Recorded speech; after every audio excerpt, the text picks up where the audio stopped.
everyone, I'm Apshi. Hey everyone, I'm Yodin. I'm Bamba. And I'm Deva. And welcome to the Woke Up Show.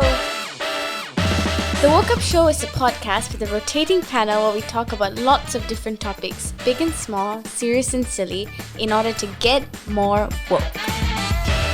So everyone, today is a very exciting episode. It's the first time we've ever had another podcast on our podcast. So we have the guys from the Pendulum Show here today.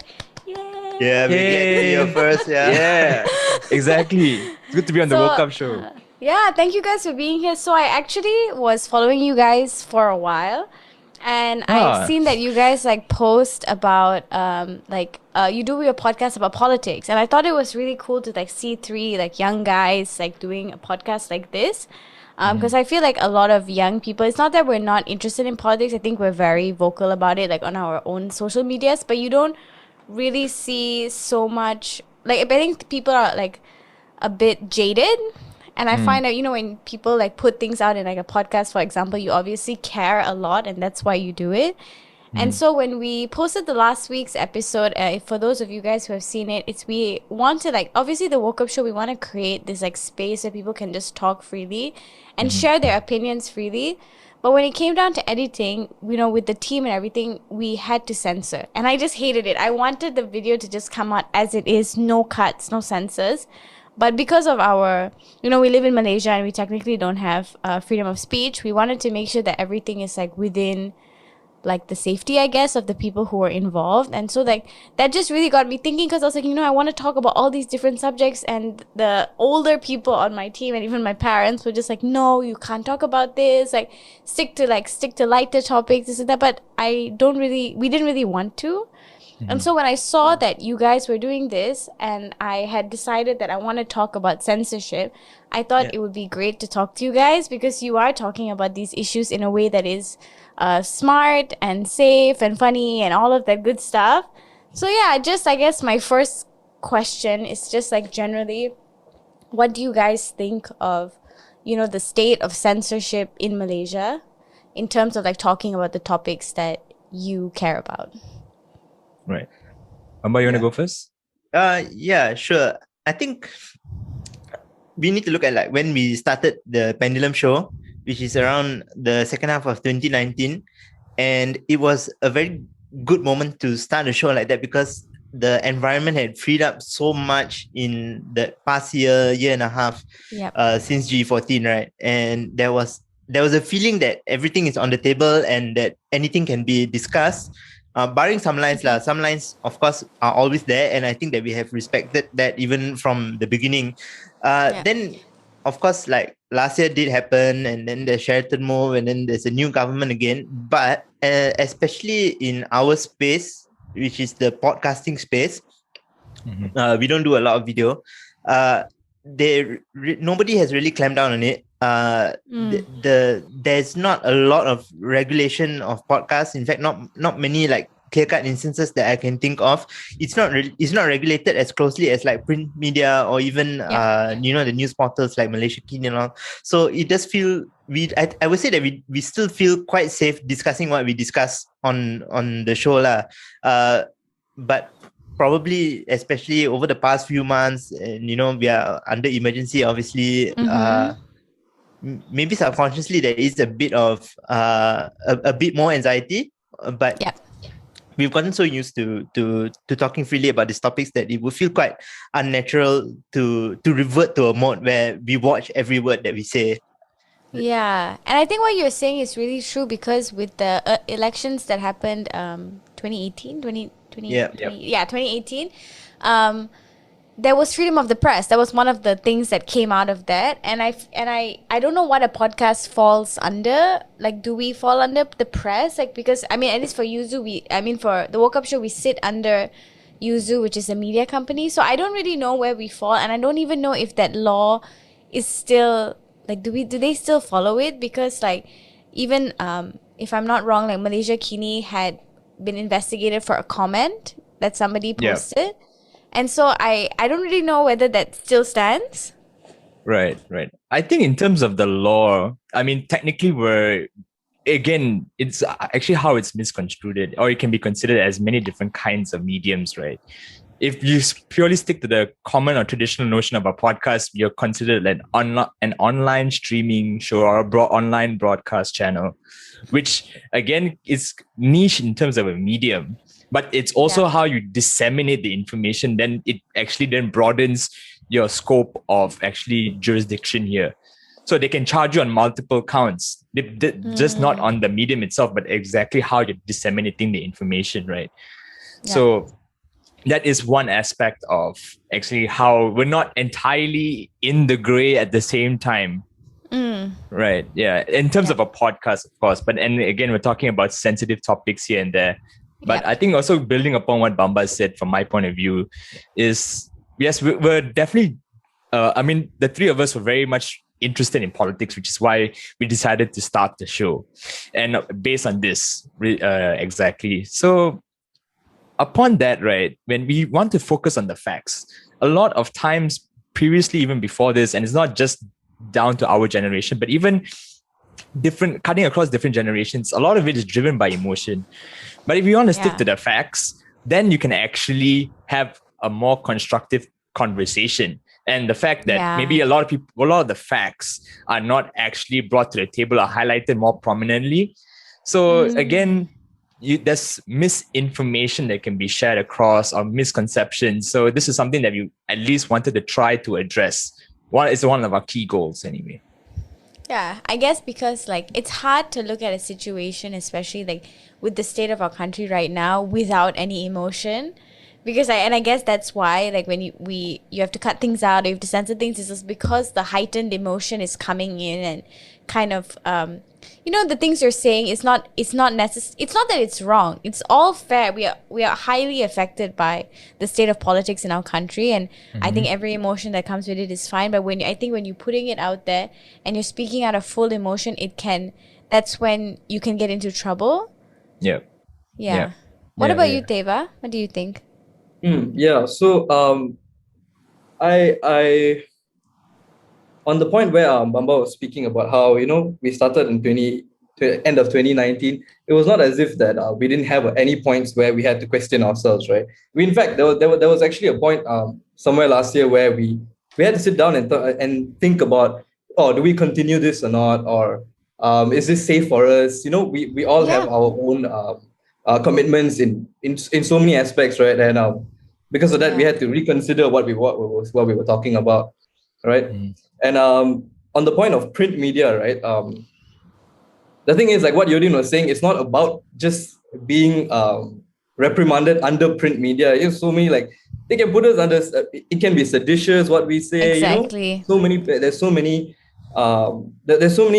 different types of laws that can apply to us, regardless whether we're any media platform or not. Yeah. I mean, it can even what you were saying, like about the Sedition Act, like I think it's a very vague, vague law, and it seems that it can be applied to anything. It can even be applied to like a tweet or a Facebook post. So it just almost doesn't matter where you're coming from, like. And I guess that's also where the fear comes from, because I also I don't know, like what you said, like obviously if I wrote a news article that was like, really crazy and wrought with all these like different accusations, then okay, I would know that, okay, that could get me in trouble. But sometimes if I tweet something that's on my personal private Twitter, I don't know that if that gets out, is that something that can be put under the Sedition Act, because it is so vague. Like I have it here.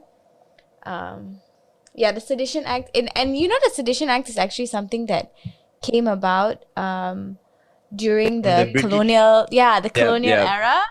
It used to be in part of the Britain law as well. Then they repealed it a long time ago. I guess these Western countries. And it's just like a law prohibiting discourse deemed as seditious, and like that is just so broad. And under what whose opinion is it that dictates what is seditious and what is not? Because like in certain, like, and it says like seditious applied in the respect of any act, speech, words, publication, or other thing. So what does thing mean? That qualifies the act, speech, words, publication that just has seditious tendencies. Words include any phrase, sentence, or consecutive number, a combination of words, whatever. So it's just basically all these, it's just like so weirdly specific and weirdly broad as well. Yeah, It's hard to navigate there. And how do you guys sort of like navigate it? Did you spend a lot of time like understanding the laws before you started speaking out more, or how did you guys prepare?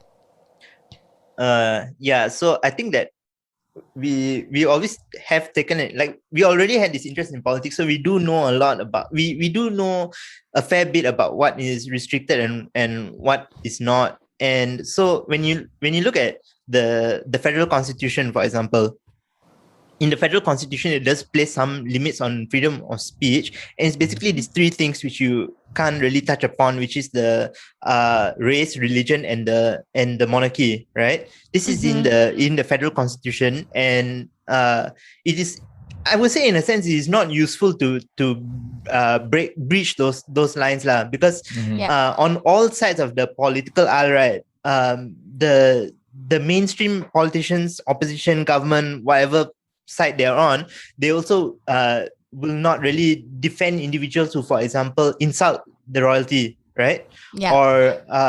Or insult a particular or say something which is seen as like demeaning to a particular race, or challenging special privileges of the Bumiputra in the constitution. So those lines, we actually, to be honest, we generally are fairly careful, and like Yodin said, we stick to the facts on those.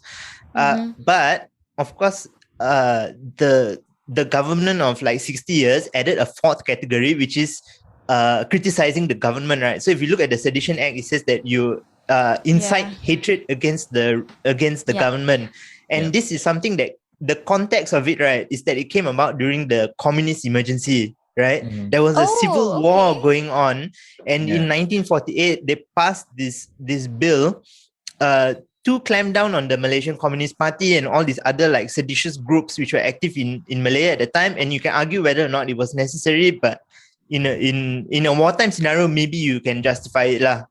But the once we had independence, the government saw it just as a useful tool to preserve, to suppress dissent going forward, and so it's this fourth category which I think that people have the biggest issue with, lah. That because I feel like the government. I feel like doesn't that kind of take away from democracy?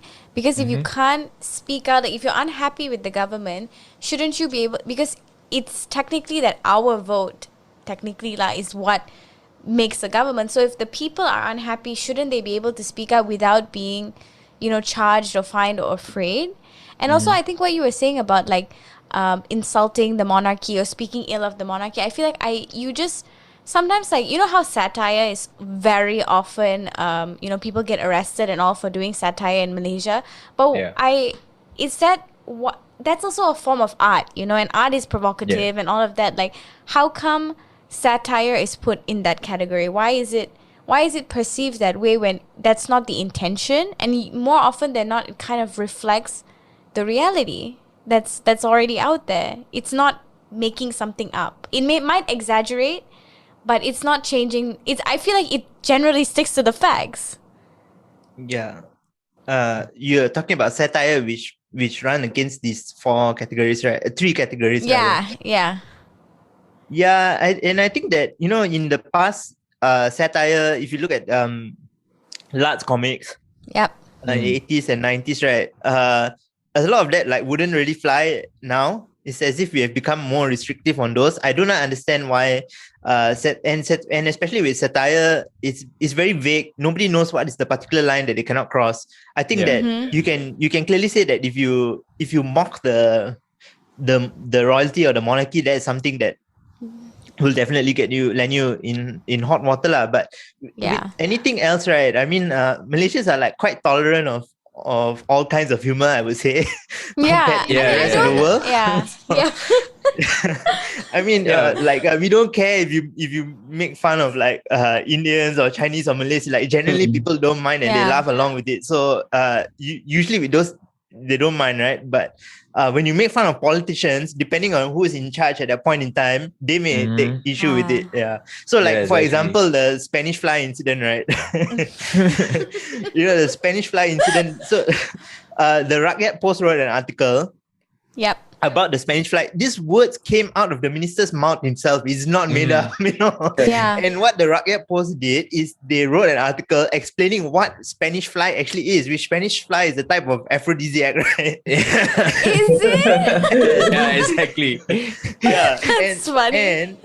And one of the health ministry staff lodged a police report against the reporter, and he said that the police were coming to inspect his laptop. Yeah, that is ridiculous. And I think if we would never ever restrict ourselves from making a joke about that, I think on the Pendulum Show. Yeah, I just feel like it's just poking fun. It's not even poking fun. It's reporting facts. And it's just like obviously doing it in a way that's funny, like defining that word, which is an aphrodisiac. Apparently, I didn't know that. And then that's when I guess that's why like a lot of people are then afraid, because this is what they did is technically not illegal. They didn't do anything wrong. Yeah. They reported the news and they still got in trouble. So that is where I think a lot of this like fear lives with a lot of people. Yeah. And that's, I think, very hard to, it's hard to navigate, because I just think you just never know when it's going to happen. And that's what's really, really difficult. But I guess that's what we're trying to clear up here. And I'm going to be honest, I don't know that much about this subject. So I'm also here to learn. I mean, yeah, we're not exactly experts either. But yeah, we can all learn from each Bamba might other. be lah. Yeah. Bamba might be. Bamba maybe. Not either. I'm not a legal expert or anything either. So No. the interest, carry on, Yudin. Yeah. Oh, no. I mean, I just wanted to add, I guess. So, I mean, apart from censorship, because exactly through all the examples you guys just shared, there's always, we're never really surprised by actors or by people who actually do try to follow the lines, but somehow, again, like you said, these tools, they're so abstract, they're so vague, and they're purposely done so, right? Again, it's always done by the actors who are carrying it out. And it's all not just censorship that's an issue. It's also, for example, regulation across different mediums, and particularly maybe across new media or digital media, social media. We've actually done an episode on this previously on actually who should be the right actors or body to actually try and decide regulation on social media, for example, right? So you also do have governing bodies, but then we're also disseminating information on public forums like Twitter, but they're privately owned by companies abroad as well. So there are other actors and other things that come into play. It's also freedom of information, right? It goes hand in hand with freedom of speech. Yep. So you can't, if you don't have access to information, then you're not exactly being able to express yourself accurately in that sense. And recently, March of this year as well, there was the Fake News Act that was implemented. Again, as you can see, if you see in the ordinance of that act, it's primarily targeting news and media outlets. Yep. Specifically on, again, a broad stroke on the emergency itself and also the pandemic, which is just 99% of the news, basically. Literally. Exactly. So, I'm not too particularly surprised that this is happening at all. Yeah, because it makes sense in terms of like spreading misinformation about COVID-19. There's all these like anti-WhatsApp messages that get shared and then they turn into articles, and it's just like it's not true, and it's very scary and it's fear-mongering. But then it's also like, is this also about protecting the reputation of the people in power at this time, because they just don't want to be criticized right now because they're dealing with this pandemic? So I feel like the thing is, it can work really well. It can be a thing that's good for all of us to understand and get information that's true, but it's also suppressing a lot of opinions, and opinions cannot be considered truthful or not truthful. You know what I mean? It's just an opinion. Yeah. And I think, Go ahead, Bamba. No, I think that what you strike upon, like, the root problem here, right, which is that sometimes we see it as useful, but the fact is that when you hand over this power to to a body that has interests of its own, right, which is to preserve its own authority and to preserve its own power, they may use these tools in the right way at a certain point in time. But how are you to stop them from misusing the same instruments again? So like you can say like COVID misinformation, right? It would be good if like all this misinformation on vaccines was clamped down on. Perhaps, but at the same time, maybe there are opinions about the government's own response to the pandemic. Maybe there are opinions about the government's vaccine strategy. Does this fall under COVID misinformation? The person who is deciding this is the one in charge of the act. So, of implementing the act. So, from my view, right, misinformation has to be combated by better information, which as far as COVID is concerned, the government is trying to do that now. So many in civil society are trying to do that. The fact that you say something cannot be said does not mean that it will not be said. It will be said. It will just happen in a medium which is harder to monitor, which is less exposed to the light of day, and you're not able to, the fact that all this happens in WhatsApp groups or Telegram groups or whatever. It's so difficult to fight that kind of misinformation because it's not really a public platform where somebody can write a proper response to it. Like it's not people publishing on established media platforms where you can go, where you can see exactly what they're saying and another platform can provide a rebuttal. It's not happening because it's going through sort of underground streams of communication, which is always inevitably what happens when you have like any kind of censorship regulations.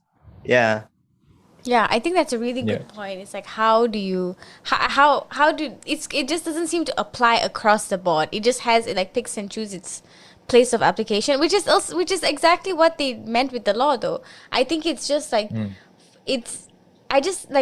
I was reading about the law and I have a few of my notes here. Like one of it is like about the penal code, and it was just like these sections 504 and 505. They say like criminalizes speech that leads to breach of public tranquility. Like what does that even mean? It's just that these laws are not, it's not that I can read this law and I'd be like, okay, when I'm in the picking my episode choices, these are what I can talk about and these are what I can't talk about. I just don't know.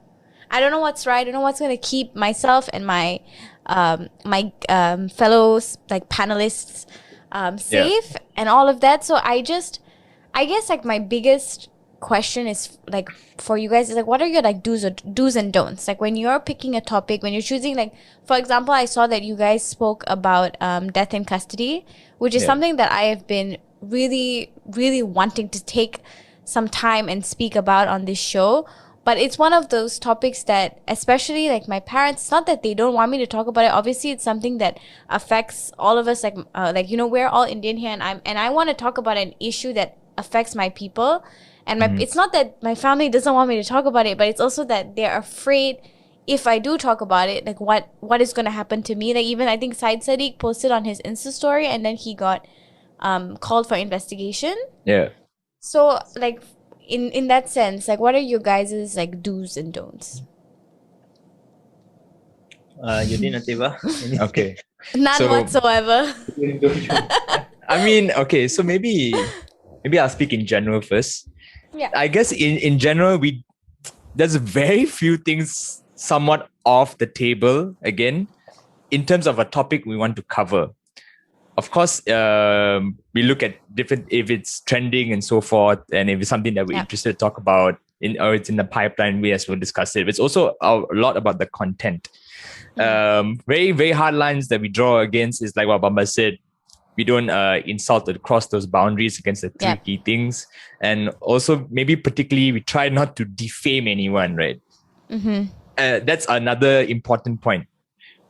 Because that alone can give you a lot of trouble, especially depending who the topic is on exactly for a particular person. But aside from defaming and following the letter of the law, again, it's always our modus operandi. Again, it's just to focus on the logical, rational, factual conversation we're trying to have. And again, I just don't know how you guys keep it like that, though. I find it so difficult to just because I feel like the emotions just come in no matter what. I think it's fine to actually be emotional, because again, if we're talking about our country, right? So it's obviously when you see these things happening or these events occurring, obviously you feel disheartened, which is why there's a lot of people fighting back, right? With all these movements coming about, and it's important for the sake of democracy. You have artists like Fahmi Reza and, for example, political satire, right? It's all important elements to actually what has actually thrived in revolutions and uprisings and actually fighting for individual civil rights. So these are all important factors and elements. So we need to also just be a little bit smart about it, I guess. That's what we do. It's also, to be honest, it's also a good thing we're not like that huge. I mean, like if we were like trending every other week, we'll be on the books probably, And then also the power of post-production, right? Yes. Right. You scramble our voices, is it? If anything gets a bit too much, then we just cut it out. I feel like that's my point of frustration though, because I was getting into a huge fight with my parents because I was like, I'm not cutting any of this. I want to talk about this topic, and it's so disheartening to cut things out, because those things that you cut out are usually the juiciest parts that people are also really feeling it too. But I guess even speaking about it to the level that we can is better than not speaking about it at all. I think they know what we're talking about. I hear a helicopter overhead now. Coming to get you. BJ. I would say on this, right, that like Yudin said, we try to stick to the facts, but there is emotion, right? And so these are two things. One is the objective facts on the ground, the numbers, whatever data that you have, which is solid, concrete, and really it can't be disputed, right? And then there is your subjective opinion, right? What we try to do is make sure that the subjective opinion is based on the facts. So it's less, I would say emotion comes into how strongly we feel about it, right? But our opinion should be about what can be done about it. What are the solutions? What is a better way to approach this particular problem? So our show really revolves around like giving the facts to our listeners, giving our thoughts about what's about solutions to the problem. But we try to tell the audience like, you have this information as well, so you also can come to your own judgments about it. And I think that's what conveys the most useful information to people. I guess it's also like my question is sometimes that it's like even the facts, like when you speak about it and even if your opinion is based on that fact, the people in power don't want that fact to be amplified. And so I feel like sometimes it's, even if you are sticking to fact and you put your emotion aside, you say it what it is as it is, they don't want that truth to be said. So that's also like a line that's very hard to figure out how to speak on. Because what Syed Sadiq posted was true. He was just sharing about what has been happening for many times at this one police station, and he got into trouble for it. He wasn't giving an opinion. He was stating a fact, and he got in trouble for it. As I think a lot of people would get in trouble for it if they were to really speak about it openly, even just speaking in facts, because that's a fact that they don't want it to be out there. They don't want it to be discussed. So I don't even know how to choose, what are the topics that, even if I just say, okay, guys, let's not get too upset. Let's just talk about it factually, that it might also get flagged. It might get us in trouble. It might get us investigated. I find it very difficult to figure it out. You know what I mean? Yeah. I think that you can't avoid that risk when you become more prominent. Like Syed Sadiq is an MP, so he has a very big platform, and so he's a bigger danger to the people in power, right? And so that's why they target him. But because our medium sort of still flies under the radar, maybe it has received a lot less attention so far. I honestly don't know what it will be like. What it would be like if like the same kind of discussion were happening, but much more people were listening to it, if this medium became more mainstream. Yeah. Well, I it's not as if like it's just because he has a big following that he's getting investigated, right? I was reading actually there were some people who criticized the government even recently and also got fined and jail time. Just things of just on criticizing things on the MCO as well as the numbers of the COVID-19 cases, right? Those people also got fined. There was this one girl, $12,000 or something like that. It's a lot of money. It's mad. Yeah, there's no playbook here, right? Yeah, exactly. Yeah, there's no playbook. I guess I'm trying to like write a playbook right now that we can, but I feel like we just can't. No, you have to write a different book every other day. No, but I feel like maybe it's also part of the times. Like currently under this the government of the day, it's quite restrictive, lah, right? Everything is put on clamp. Like just because they have the emergency ordinance in place, they have the ability to do basically whatever they want, right? Like the whole the KKM websites, you're not able to share your comments on the daily COVID-19 updates, right? I think that's pushing it already, which is yeah.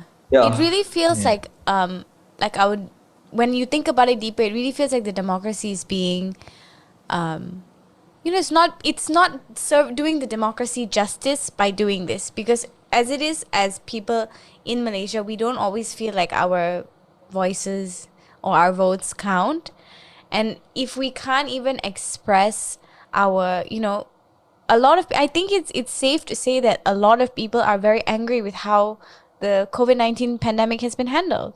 I mean, we've been hitting great numbers in our vaccination rate. That's all great.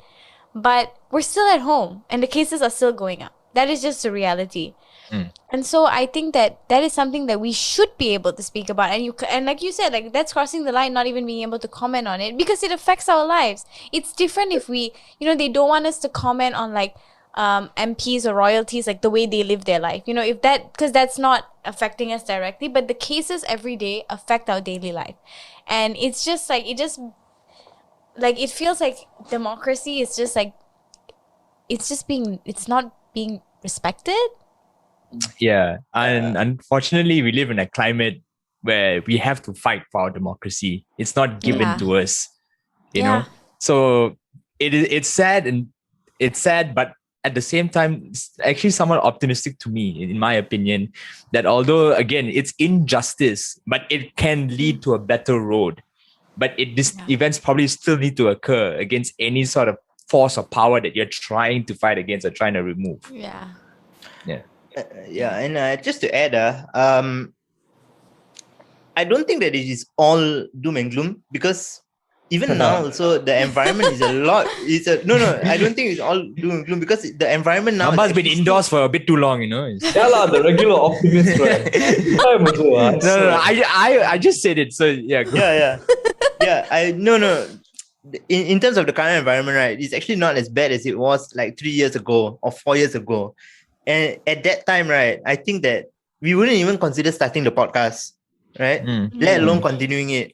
So the fact that we still feel comfortable doing it now shows that as much as like some progress has been rolled back, some changes to the culture and to the mindset, right, already like built in, and the people also are not willing to accept the same level of restriction that they lived under in the past. I mean, if you look at social media, right, there's so many different mediums, and like you go back 4 or 5 years and people extremely careful about what they post online. But I mean, you scroll through like Facebook, Twitter, even TikTok. I mean, everybody so many people feel very free to criticize the government. The fact is that whatever the law is saying and however it is being enforced, people already do not accept to live to go back to like the dark age of the Najib era, where every one word out of line and they try to clamp down on it. It's not going to happen again. So I think we can take a bit of comfort from that, and it is I think it is very possible. In fact, it's very likely that progress will be made in the next few years, because there's this concept of like an Overton window, which basically refers to the topics which fall within acceptable discussion, right? And for us, like for a long time, that window is like very, very small, and even over the past like 10, 12 years or so, it's been slowly expanding. And then after GE14, it was really burst wide open. And then this new government came in and they tried to close it a little bit, but they don't have a strong enough position to squeeze it back all the way. So we can still, and the public is pushing back against it and keeping the window open. So we have to, I think it also falls on us to keep on speaking out. Because you can't lock up everybody, right? You don't have prisons large enough. So, one or two people speaking out can go to typing jail, right? Okay, one or two people speaking out, they can put in a lockup. What are you giving options for people? But which one is source for jails? Is it specifically typing jail? Okay, specifically typing, because Kamunting closed down. Okay, so someone get Bamba out of the house, But no, my point is, like, if there's 100,000 people saying the same thing, you can't go after all of them. So I think that's what's happening now. Basically, once the people has had a taste of this, it's very hard to revert back. Is what you're saying, right? And just like just yesterday, 17th of July, there was a protest right in front of Dataran Merdeka. Yes, right? There was. So you see these things, and this are all driven by youth-led organizations. So again, like Bamba said, there is a lot of all charged. I think 3 or 4 of them were charged. But they knew the risk. They knew the risk, and they were very willing to fight for it. So this is why these people are important, and hopefully, again, there needs to be more people supporting and driving this. If there were more people, for example, I mean, obviously, given the pandemic, obviously the numbers were not there. But I'm pretty sure a lot of us, even because right now we speak in a bubble, right? We're in a Bangsa KL bubble. But I'm pretty sure, even crossing the urban-rural divide, right? A lot of people are sick and tired. I mean, you can clearly see from the press conference that Muhyiddin gave the other day, Mahidin. God, I don't even know what's the right name. Can I say the right thing? Do I not say the right thing, but I say the right name? Is that maybe if you refer to Muhyiddin, then you're not defaming the correct person? Exactly. If I'm saying the wrong name, I can't possibly be defaming. You're right. Exactly. So just from that, you can see how disconnected is he from reality, Yeah. And so again, that we can translate folds across different people, it's not just specifically to a category. And so again, it's just a long-winded way of saying that I agree, Bamba, and there's a lot to be hopeful for. Yeah, definitely. I think it's like you said, not all doom and gloom. I love that. I haven't heard anybody say that in like a long Bamba, time. That's what I'm here for, apparently. Bamba has like a bank of sayings that you have not heard since like 2002. I don't know why I picked that year. You remember a lot of things you heard in Senate 2 in 2000? No, but apparently you know all the things that have been in existence since 2002. But what do you guys like? The biggest people that are stopping me are my parents. And I think because they grew up at that time when, everything was much tighter, and they have a lot of fear. I think that generation above us has a lot of fear. And they are always like, of course, obviously they care about me. And, sometimes I'm like, no, you need to get uncomfortable. You can't be silenced. You can't be brainwashed to not say anything. And I'm just like pushing them, and they're just like, oh, you're just so naive. You just don't know. But do your parents also, or did your parents also have these same fears when you guys were like starting the show and starting to speak up more? Like, did they kind of, warn you, or were they worried for you guys? Yes. Yeah. We all have brown parents as well. For sure. I mean, there's definitely always some level of concern, and they try to, I guess, at least for me, I'll speak for myself, they just try to remain in the dark so that they don't know what I'm possibly be saying.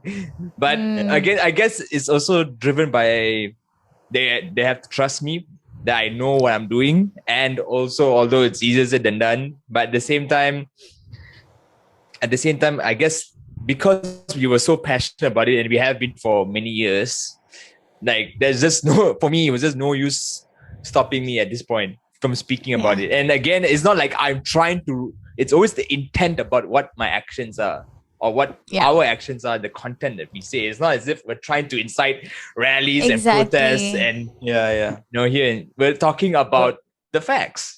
And about things we care about. Exactly. And we care about our country so much, like we have podcasts to talk about it. Like that's how much we care about our country. Yeah, exactly. But it's understandable, right?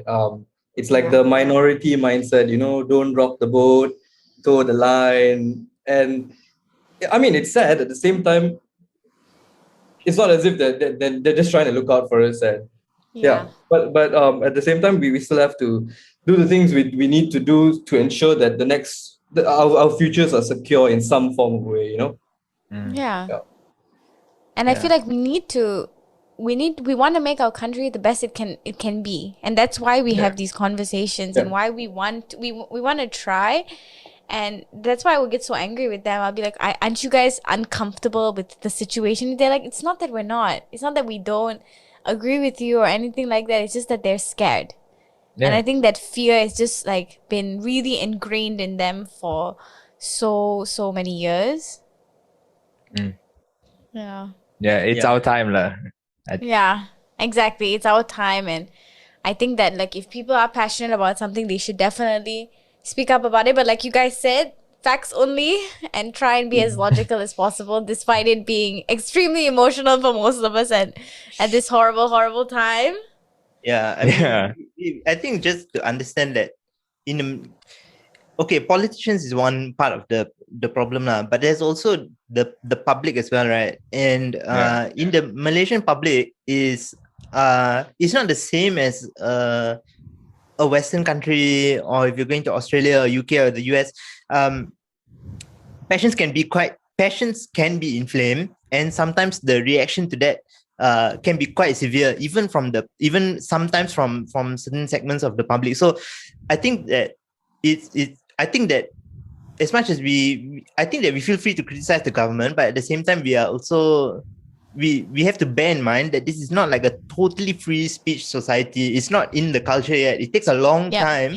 It takes a long time for those values to become like part of our cultural like psyche, For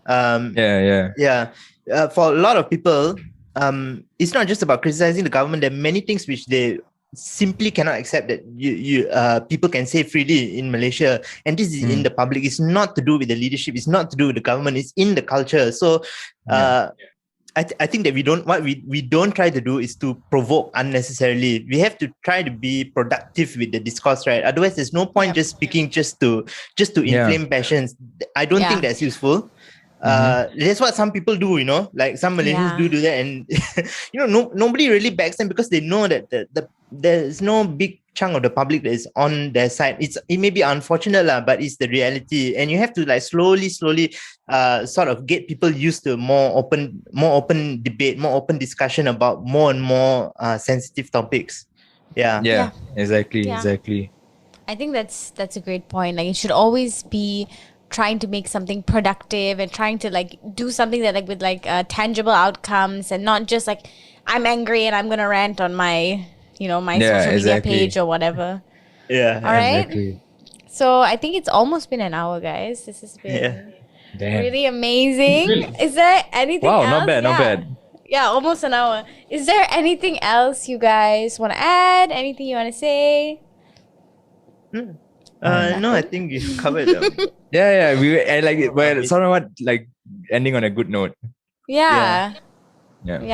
I think that everything that you guys said was definitely helpful in like figuring out ways to talk about what you want to, and that you absolutely should. If you feel called to it and you feel driven to it, you should do it in a way that's logical, in a way that's productive, and you should we should, because we want our country to be better. And I just think that I really liked when you guys say that like the more people talk about it, the more that conversations are had. Like if there is a million of us talking about it, they're not gonna arrest a million of us. That's not gonna happen.